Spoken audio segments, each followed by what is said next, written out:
अस्सलाम वालेकुम। उम्मीद है आप सब खैरियत से होंगे और क्वेश्चन बैंक से प्रैक्टिस क्वेश्चन भी सॉल्व कर रहे होंगे, जिसका लिंक हमारे डिस्क्रिप्शन में मौजूद है।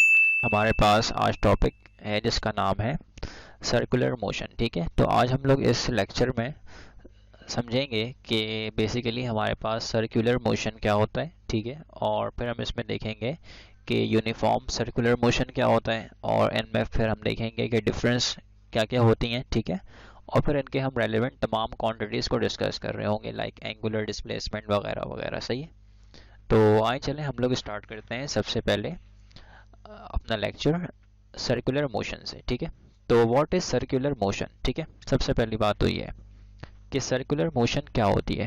देखें, सबसे पहली बात ये कि अगर हम लोग सर्कुलर मोशन की बात करें तो हमें यहाँ पर इसके नाम को हमें नाम पर गौर करना है। सही है, तो सर्कुलर मोशन, तो मोशन की मीनिंग क्या होती है?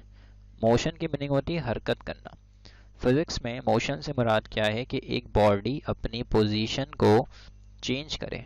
ठीक है, with respect to its surrounding. अगर कोई बॉडी सराउंडिंग के रिस्पेक्ट से अपनी पोजीशन को चेंज कर रही होती है तो हम कहते हैं कि ये बॉडी मोशन में है। राइट, अब सर्कुलर मोशन से क्या मुराद है? तो सर्कुलर मोशन से ये मुराद है कि कोई बॉडी है हमारे पास और वो बॉडी बेसिकली मूव कर रही है सर्किल में। ठीक है, तो जाहिर सी बात है जब वो मूव करेगी सर्किल में तो अपनी पोजीशन को चेंज कर रही होगी। राइट, तो बेसिकली ये एक हमारे पास कॉन्सेप्ट बना सर्कुलर मोशन का।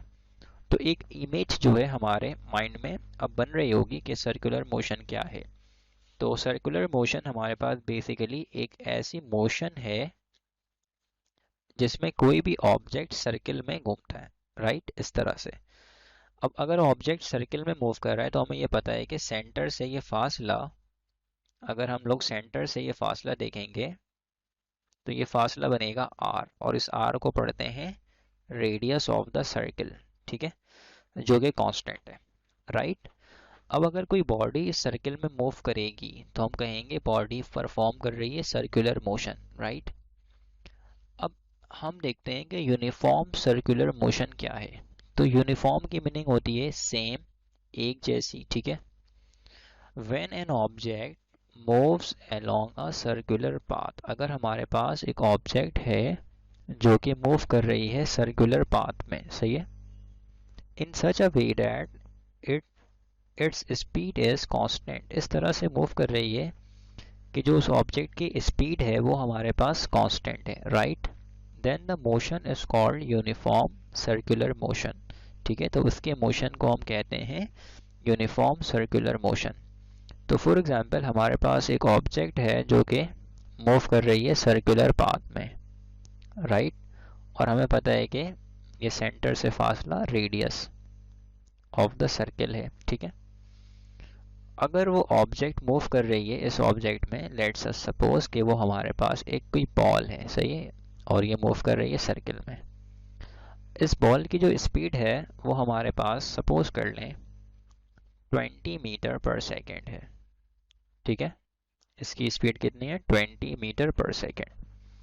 अब ये बॉल चाहे हमें इस पॉइंट पर दिखे, आगे जाकर इस पॉइंट पर दिखे, या हमें इस पॉइंट पर दिखे, किसी भी पॉइंट पर दिखे, इस पूरे सर्किल के सरकमफेरेंस पर किसी भी पॉइंट पर दिखे, तो इसकी जो वेलोसिटी है वो हमेशा क्या है? Same, 20 metre per second. तो हम ये कहेंगे कि body uniform circular motion perform कर रही है। क्यों? क्योंकि बॉडी सर्किल में घूम रही है तो हम कहेंगे सर्कुलर मोशन है। और अगर हम एक पाबंदी लगा दें इस ऑब्जेक्ट पर कि इसकी वेलोसिटी भी कांस्टेंट है तो फिर ये सर्कुलर मोशन बन जाती है यूनिफॉर्म सर्कुलर मोशन। तो सर्कुलर मोशन और यूनिफॉर्म सर्कुलर मोशन में क्या फ़र्क हुआ? फ़र्क ये हुआ कि सर्कुलर मोशन में स्पीड कांस्टेंट नहीं होती है। जैसे अगर आप एक फ़ैन को ऑन करें, स्विच ऑन करें, तो वो आहिस्ता आहिस्ता उसकी स्पीड बढ़ रही होती है, तो ये सर्कुलर मोशन है। ठीक है, लेकिन जैसे ही थोड़ी देर के बाद उसको ऑब्जर्व करेंगे आप तो वो एक ही स्पीड के साथ मूव कर रही होती है, तो अब उसकी जो मोशन कहलाती है वो बन जाती है यूनिफॉर्म सर्कुलर मोशन, क्योंकि उस वक्त तक उसकी जो रफ्तार है वो बेसिकली कांस्टेंट हो चुकी होती है। राइट, तो हम ये कह सकते हैं फिर कि हमारे पास जो यूनिफॉर्म सर्कुलर मोशन है UCM, UCM is a CM यानी कि सर्कुलर मोशन, ठीक है। यूनिफॉर्म सर्कुलर मोशन जो है बेसिकली वो सर्कुलर मोशन भी होता है, यानी कि एक बॉडी चल रही है कांस्टेंट स्पीड के साथ सर्कल में, तो वो यूनिफॉर्म सर्कुलर मोशन परफॉर्म कर रही है, बट वो सर्कुलर भी है क्योंकि वो सर्कल में मूव भी कर रही है, राइट। लेकिन अगर हम लोग सर्कुलर मोशन की बात करें, CM is not a UCM, ठीक है।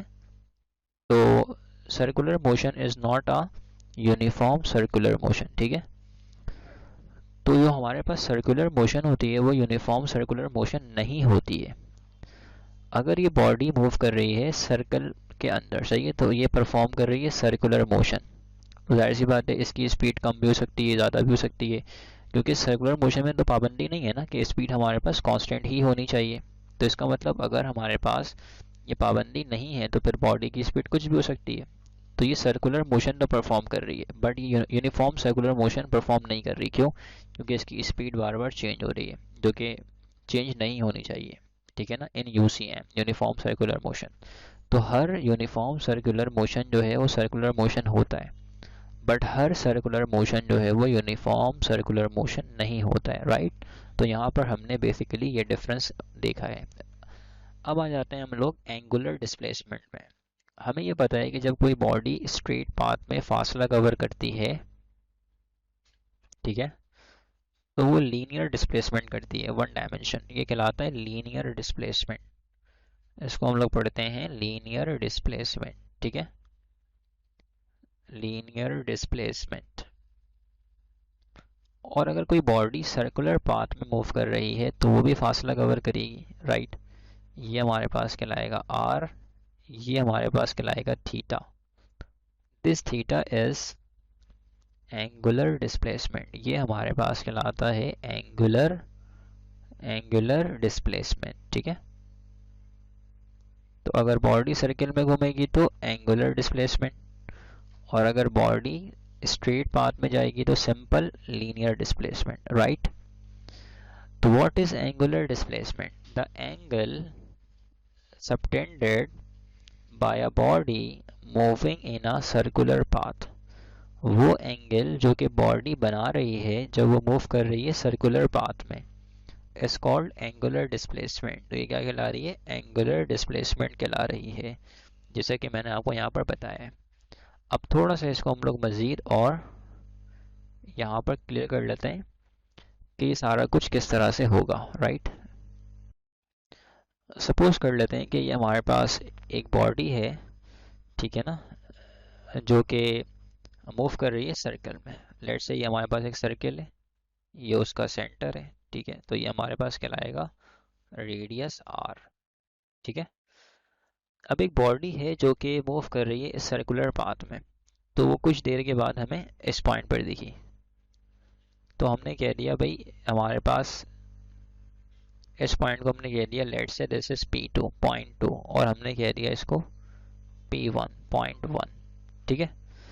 तो जैसे ही ये बॉडी पॉइंट P1 से पॉइंट P2 तक पहुंची तो इसने कुछ फासला जो है वो कवर कर लिया है, तो ये कहलाएगा बेसिकली हमारे पास थीटा, और ये होता है एंगुलर डिस्प्लेसमेंट, ठीक है। अब एंगुलर डिस्प्लेसमेंट को हम लोग मेजर करते हैं रेडियंस में। एसआई यूनिट जो है बेसिकली इसकी रेडियन बनती है, तो एसआई हमारे पास एसआई सिस्टम में एंगुलर डिस्प्लेसमेंट की यूनिट हमारे पास है रेडियन, ये आपने याद रखना है। डिग्रीज में वैल्यू गिवन होती है बट उसको हमने कन्वर्ट करना होता है, राइट। तो in SI system the unit of angular displacement is radian, ठीक है। तभी यहाँ पर डायरेक्टली लिख दिया गया, इसको हम लोग रेडियन में मेजर कर रहे होते हैं, राइट। अच्छा, ये जो फासला है बॉडी जब P1 से P2 तक आई है तो बॉडी ने ये फासला भी कवर किया है कुछ ना कुछ, राइट। ये जो कर्व पाथ आपको यहाँ पर दिख रहा है, तो इस कर्व पाथ को हम लोग बेसिकली हम ये दोनों पॉइंट को दिखाते हैं स्ट्रेट लाइन से, क्योंकि हम ये सपोज करते हैं कि ये फासला बहुत छोटा सा है, तो ये कहलाता है S, and S is the linear displacement. ये आगे आ जाएगा, इसको आपने अभी से आप इसको याद रख लें। एस हमारे पास क्या है, लीनियर डिस्प्लेसमेंट है। तो एस को हम लोग पढ़ रहे हैं linear displacement, right.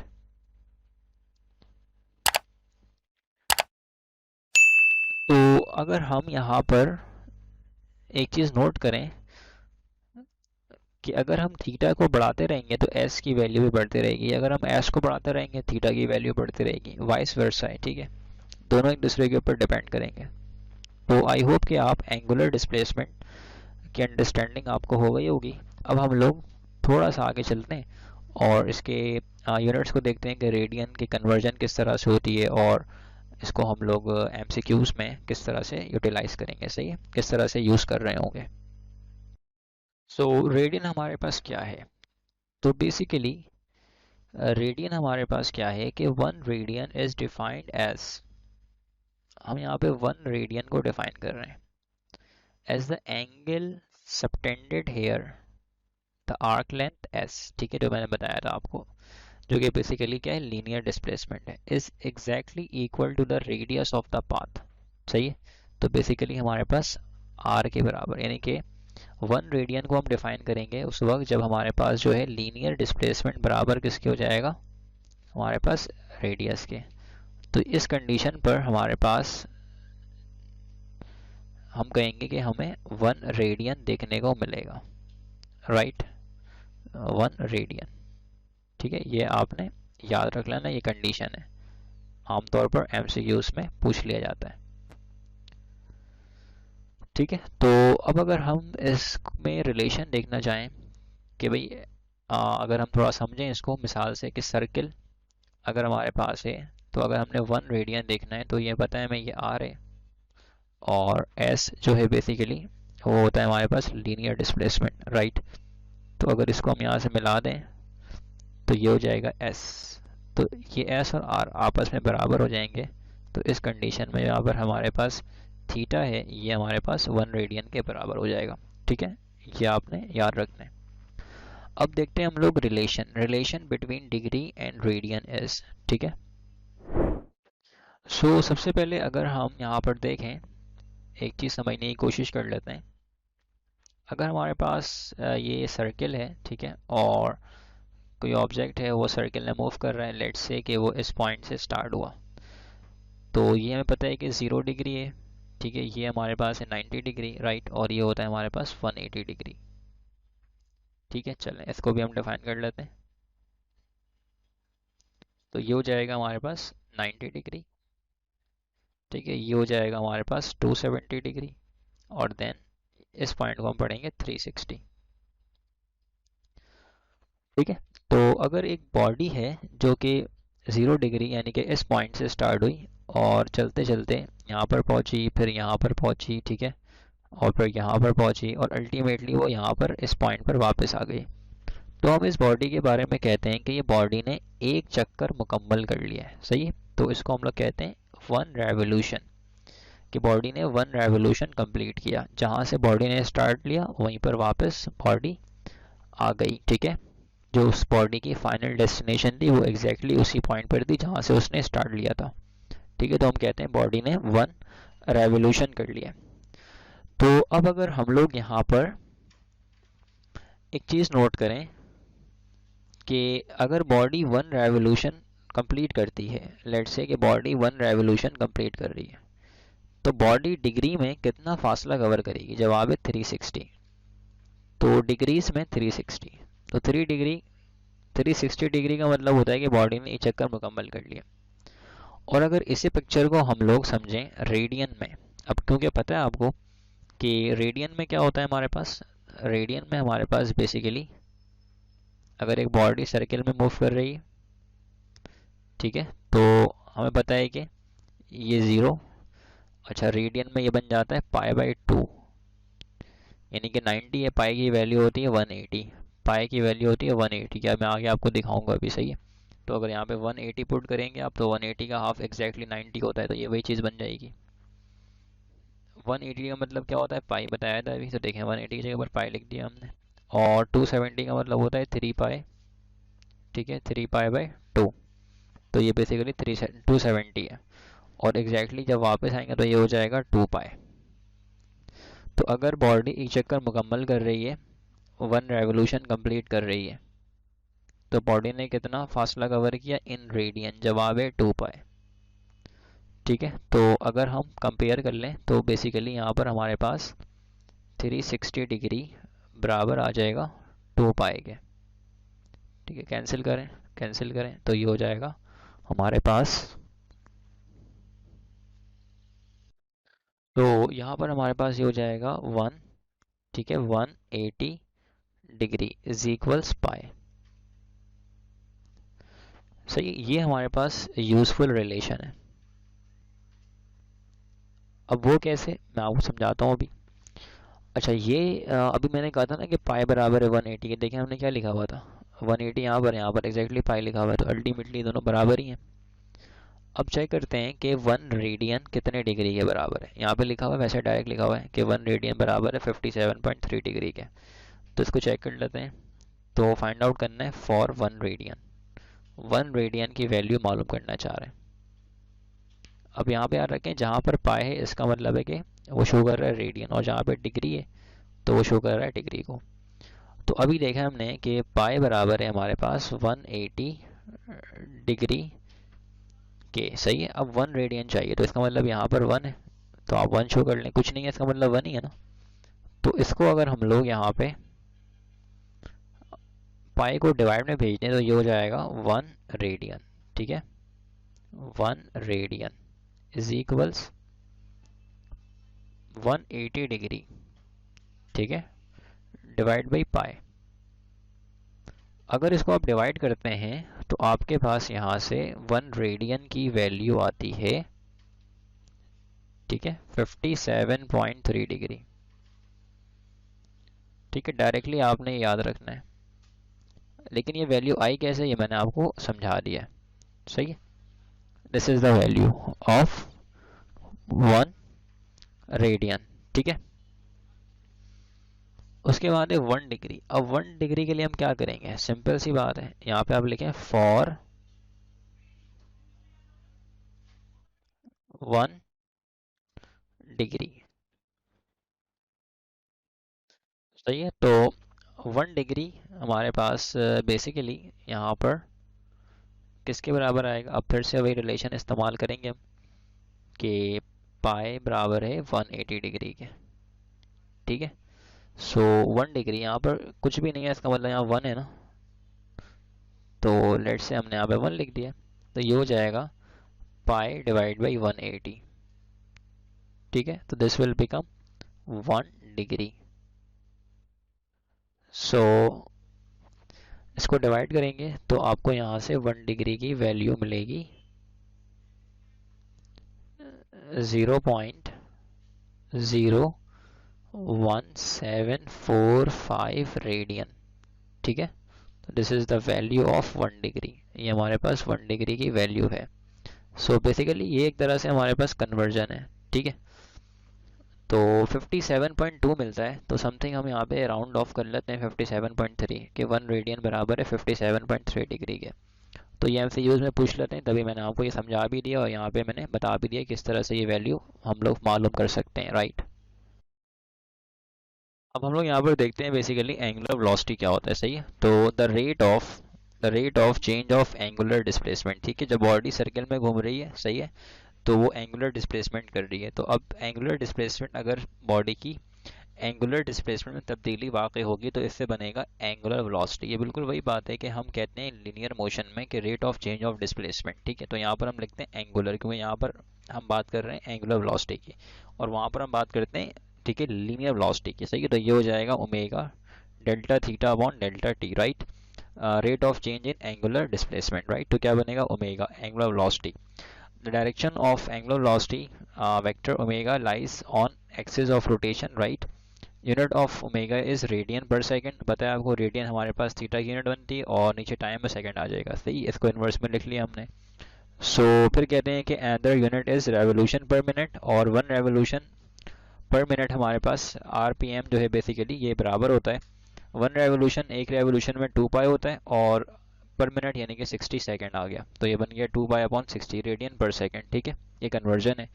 As second inverse is the unit of frequency, so omega is also termed as frequency. ठीक है, ओमेगा को हम लोग बेसिकली एंगुलर फ्रीक्वेंसी के टर्म में भी लिख सकते हैं। वो कैसे?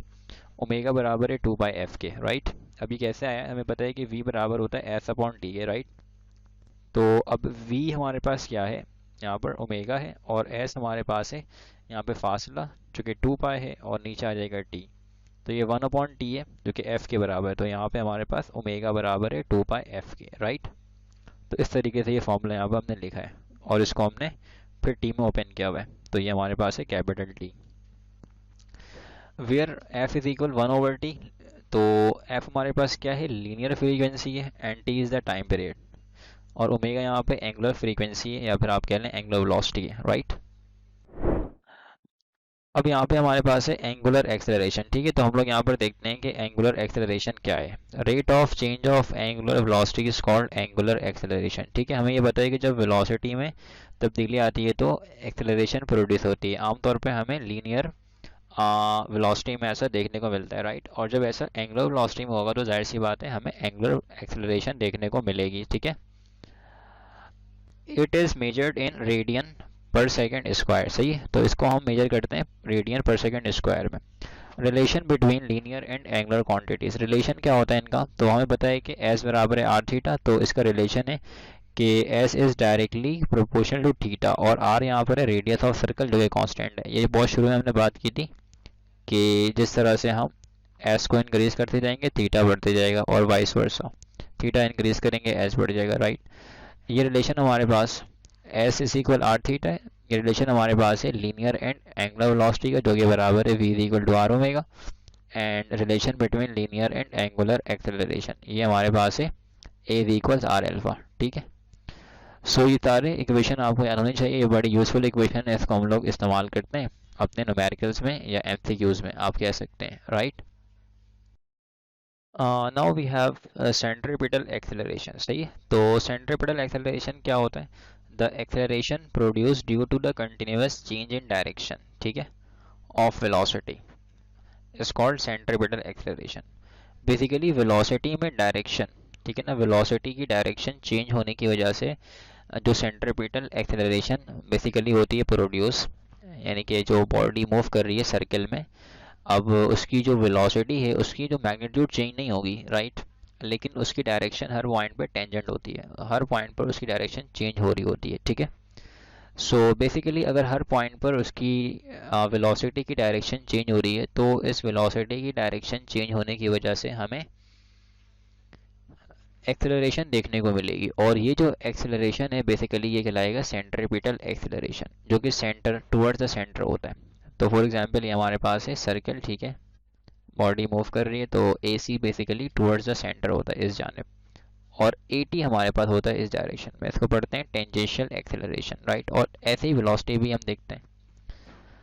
तो अगर ये बॉडी मूव कर रही है तो ए सी की वैल्यू क्या होगी यहाँ पर, ठीक है ना। हम लोग जो है यहाँ पर सेंट्रीपिटल एक्सेलरेशन कैसे फाइंड आउट करेंगे इसको देख लेते हैं। ठीक है, तो हमारे पास बेसिकली यहाँ पर जो ए सी है वो बराबर हो जाएगा वी स्क्वायर अपॉन आर के। वी है बॉडी की वेलोसिटी लीनियर वाली, और आर हमारे पास है रेडियस ऑफ द सर्कल। ठीक है, तो इस फॉर्मूले की मदद से हम लोग ए सी कैलकुलेट करेंगे।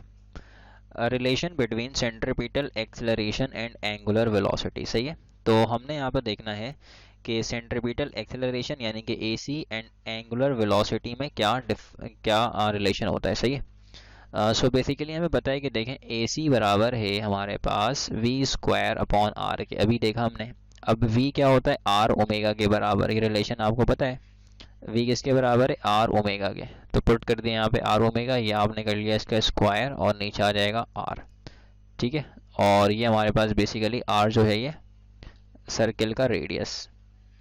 अभी हो जाएगा r square omega square upon r. ठीक है, एक आर से एक आर कैंसिल हो गया, तो ये बचेगा आर इंटू ओमेगा का स्क्वायर। ठीक है, so this will become a C is equals r omega square. तो ये रिलेशन हमने फाइंड आउट कर लिया सेंट्रीपिटल, ठीक है, एक्सेलरेशन का वो एंगुलर वेलोसिटी के साथ, ओमेगा के साथ, राइट। तो डायरेक्ट रिलेशन है, और आप कह सकते हैं कि A C is proportional to omega square, right, क्योंकि आर हमारे पास होता है कांस्टेंट। ठीक है, तो ये रिलेशन है। ओके, आगे देखते हैं। आगे हमारे पास है टेंजेंशियल वेलोसिटी। हमारे पास है यहाँ पर टेंजेंशियल वेलोसिटी, ठीक है। In a circular motion of a particle the linear velocity of the same particle along the small R is directed along the tangent, सही है, the circle at the particular point. This type of linear velocity is called tangential velocity, ठीक है। तो basically हमारे पास जो velocity है same particle की, अगर वो हमारे पास along small r is directed along tangent, अगर वो टेंजेंट वाली डायरेक्शन में, ठीक है, इस डायरेक्शन में, अब velocity इस डायरेक्शन में, तो ये बन जाएगा हमारे पास टेंजेंशियल velocity, राइट। और वही बात है कि v बराबर है आर ओमेगा के। फिर है tangential acceleration, the time rate of change of tangential velocity. अब ऐसी बात है, वेलोसिटी में आएगी चेंज तो क्या बनेगा, एक्सेलरेशन बनेगा, लेकिन यहाँ पर क्या है, टेंजेंशियल है, तो इसका मतलब वेलोसिटी भी कौन सी होनी चाहिए, टेंजेंशियल। तो इस कॉल्ड टेंजेंशियल एक्सेलरेशन, राइट। और इसके लिए फॉर्मूला हमारे पास है A is equal delta V upon delta T, rate of change of tangential velocity, right. हमें पता है कि लीनियर एक्सेलरेशन और tangential acceleration alpha is generated, ठीक है, due to change in speed of body in circular motion आई, तो लिहाजा हमारे पास अल्फा बराबर है delta V upon delta T के। फिर लिखा हुआ है the tangential acceleration is tangent to the circular path where as the centripetal acceleration directed towards the centre. तो हमें पता है, अभी पीछे देखा भी था हमने, कि हमारे पास जो सेंट्रीपिटल एक्सेलरेशन है वो टुवर्ड्स सेंटर होती है, एंड जो टेंजेंशियल है वो कहाँ होती है, टेंजेंट इस डायरेक्शन में, तो ये होता है हमारे पास ए टी। सो गाइस, अगर इसको हम यहाँ से कंबाइन कर दें तो ये आपको मिल जाएगा रिजल्टेंट एक्सेलरेशन ए, जो कि एग्जैक्टली हमारे पास क्या है, ए बराबर है square root a square plus A t का स्क्वायर, ठीक है। और इसको हमने इसको सम इस तरह से इसलिए किया हुआ है क्योंकि ये हमारे पास वेक्टर क्वांटिटी है। लाइक जैसे आपको पता है कि हमारे पास फोर्स है, तो फोर्स के दो कंपोनेंट बनते हैं ना, f x and f y, तो हम कहते हैं कि f x square plus f y square, और ये हम लिख देते हैं यहाँ पर स्क्वायर रूट, ठीक है। आपको याद होगा ये हमारे पास x होता है, ये हमारे पास y होता है, और इसको हमने मिलाया हुआ होता है, ठीक है, इस तरह से। तो ये हो जाता है हमारे पास f, and this is making angle theta, right. तो यहाँ पर बिल्कुल सेम सिनेरियो, यहाँ पर हमारे पास a क्या है, रिजल्टेंट एक्सेलरेशन है, जो कि हमने A C square plus A T square किया हुआ है, राइट। तो इस तरीके से हमने देखा हुआ है। अब लिखते हैं this two component of acceleration are perpendicular to each other, क्योंकि हमारे पास थीटा यहाँ पर 90 डिग्री होगा, आप चेक कर सकते हैं, यहाँ पर थीटा हमारे पास है 90 डिग्री, राइट, परपेंडिकुलर है, राइट एंगल पर है। तो टोटल एक्सेलरेशन क्या होगी, तो जवाब है भाई इन दोनों का सम। तो लिखा हुआ है resultant of centripetal and tangential acceleration, right. तो हमने यहाँ पे इसको ऐड कर लिया और ये हमारे पास फॉर्मूला आ गया, ठीक है, ये आपने याद रखना है। हमारे पास है सेंट्रीपिटल फोर्स है, ये centripetal force f c if the force which is responsible for the circular motion, सही है। बेसिकली हमारे पास सेंट्रीपिटल फोर्स जो है वो क्या है, रिस्पॉन्सिबल है किसी भी बॉडी को सर्किल में घुमाने की। It is directed along the length of the part towards the centre of the circle. तो सेंट्रीपिटल फोर्स हमारे पास basically towards the centre of circle होती है, इस तरह से, ठीक है, एफ सी। सेंट्रीफ्यूगल फोर्स जो है वो अवे होती है, ठीक है, सेंट्रीफ्यूगल फोर्स की डायरेक्शन होती है अवे। वो कुछ इस तरह से होती है, इसको लिखते हैं हम लोग एफ जी से, सेंट्रीफ्यूगल फोर्स, ठीक है। The magnitude of f c is given as, ठीक है, तो ये हमारे पास गिवन है मैग्नीट्यूड सेंट्रीपिटल फोर्स का, ठीक है। एफ सी बराबर होता है एम ए सी के, ठीक है, मास मल्टीप्लाई बाई एक्सेलरेशन, तो एम को हमने ऐसे ही रखा, और ए सी हमारे पास क्या होता है वी स्क्वायर बाई आर, तो हमने लिख दिया वी स्क्वायर अपॉन आर। तो अल्टीमेटली हमारे पास फॉर्मूला बन गया सेंट्रीपिटल फोर्स का m v square upon r, right. हमारे पास सेंट्रीफ्यूगल फोर्स है। अब centrifugal force is the opposing force in circular motion, सही है। सेंट्रीफ्यूगल फोर्स जो है बेसिकली सेंट्रीफ्यूगल फोर्स जो है बेसिकली अपोजिट फोर्स है इन सर्कुलर मोशन, राइट। तो मैंने कहा था अभी आपसे कि ये हमारे पास सेंट्रीफ्यूगल फोर्स की डायरेक्शन होती है, तो देख लें ये आपस में ही अपोजिट है, right. It is equal in magnitude, सही है। सेंट्रीफ्यूगल फोर्स जो है बेसिकली इसको आप लिख सकते हैं एफ जी से, इक्वल इन मैग्नीट्यूड होती है, ठीक है ना। जितनी हमारे पास मैग्नीट्यूड सेंट्रीपिटल फोर्स की होती है उतने ही सेंट्रीफ्यूगल की होती है, but opposite in direction. Direction में क्या होती है, अपोजिट, ठीक है। और किस तरह होती है अपोजिट, तो लिखा हुआ है i away from the centre, तो सेंटर से अवे, सेंटर से दूर जा रही है, सही है। और f c towards the centre of the circle है, राइट। तो हमने यहाँ पर देखा बेसिकली तमाम कॉन्सेप्ट रोटेशनल मोशन के अंदर कि किस तरह से रोटेट कर रही है बॉडी और किस तरह से हमारे पास एंगुलर डिस्प्लेसमेंट देखने को मिल रहा है और उससे बनने वाली एंगुलर वेलोसिटी एंड देन फिर उससे बनने वाली एंगुलर एक्सेलरेशन हमें देखने को मिल रही है। हमने डिस्कस किया फोर्सेस क्या होती है, हमने डिस्कस किया यहाँ पर कि एक्सेलरेशन के कंपोनेंट्स कौन कौन से होते हैं, वेलोसिटी के कंपोनेंट कौन कौन से होते हैं, राइट। अब हम देखते हैं इसके रिलेवेंट हमारे पास जो एमसीक्यूज हैं, हम इसकी तरफ आते हैं। हमारे पास एक यहाँ पर क्वेश्चन है न्यूमेरिकल जिसमें कह रहे हैं if a car moves with a uniform speed of 2 metre per second. ठीक है, हमारे पास एक कार है जो कि मूव कर रही है यूनिफॉर्म स्पीड के साथ और इस यूनिफॉर्म स्पीड की जो मैग्नीट्यूड है वो हमारे पास है 2 मीटर पर सेकेंड, राइट। कहते हैं कि in a circle of radius 0.4 metre. ठीक है, उस सर्किल का जो रेडियस है वो हमारे पास क्या है 0.4। इट्स एंगुलर स्पीड इज, ठीक है, उस कार की एंगुलर स्पीड क्या होगी हमने ये कैलकुलेट करना है।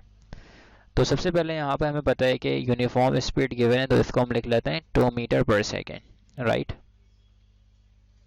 रेडियस हमारे पास गिवन है 0.4 मीटर के बराबर।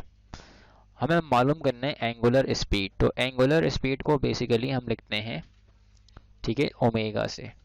एंगुलर स्पीड या एंगुलर वेलोसिटी आप कह लें तो दोनों की मीनिंग एक ही है, सही है। तो सेम फॉर्म में लगाकर आप इसको सॉल्व कर लीजिएगा। तो v बराबर होता है हमारे पास r ओमेगा के, ठीक है। तो v हमारे पास बराबर है r ओमेगा के, तो v की वैल्यू हमारे पास कितनी है 2 और r हमारे पास है 0.4, ठीक है, और ये आ जाएगा इनटू ओमेगा। तो इसको हम लिख सकते हैं 2 बराबर है 0.4 है, तो यहाँ से हम चाहते हैं एक डेसिमल को हटा दें, इस पॉइंट को ख़त्म करना है। तो यहाँ से ये पॉइंट खत्म होगा, ऊपर बचेगा 4, नीचे आ जाएगा 10। पॉइंट के बाद बेसिकली हमारे पास है एक डेसिमल, मतलब यहाँ पे देखें आप तो इस पॉइंट के बाद एक डिजिट है, तो यहाँ से हम इस पॉइंट को हटाएंगे तो यहाँ पे नीचे लगा देंगे एक 0, सही है। ये आ जाएगा ओमेगा।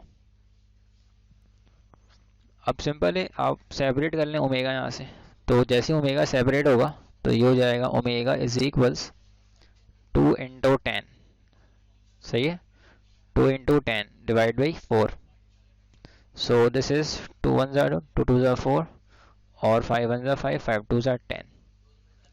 तो ओमेगा की वैल्यू यहाँ पर आ रही है 5 रेडियन पर सेकेंड, 5 रेडियन पर सेकेंड, राइट।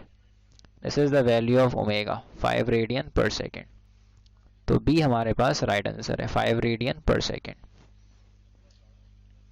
अच्छा, अब एक और सवाल हमारे पास है न्यूमेरिकल, इसमें कहते हैं कि a cyclist moves in a circular track of radius 50 metre. एक साइकिलिस्ट है जो कि मूव कर रहा है सर्कुलर ट्रैक में जिसका रेडियस हमारे पास है 50 मीटर के बराबर। If the coefficient of friction is 0.2, सही है, कोफिशिएंट ऑफ फ्रिक्शन हमारे पास 0.2 है।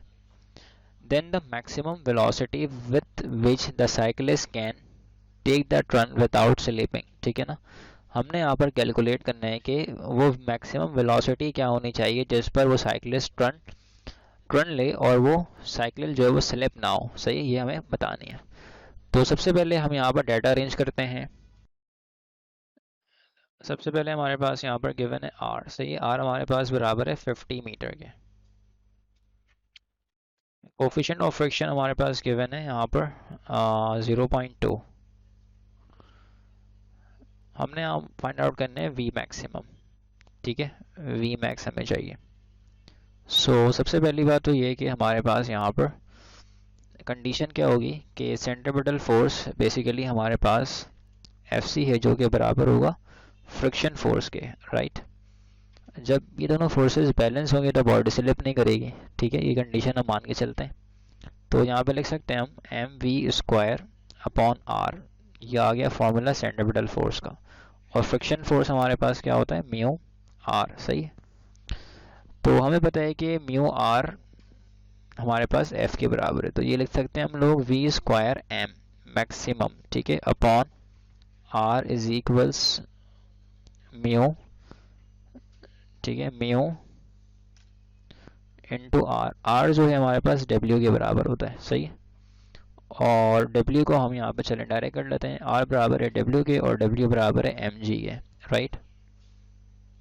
तो यहाँ पर आप इस W को मिटाकर हम यहाँ पर लिखते हैं एम जी, एम से एम कैंसिल कर दें तो ये हो जाएगा v square maximum is equals mu g multiply by r. सही है, म्यू की वैल्यू है 0.2, जी की वैल्यू को हम 10 लिखते हैं यहाँ पर, और आर हमारे पास कितना है, आर हमारे पास है 50।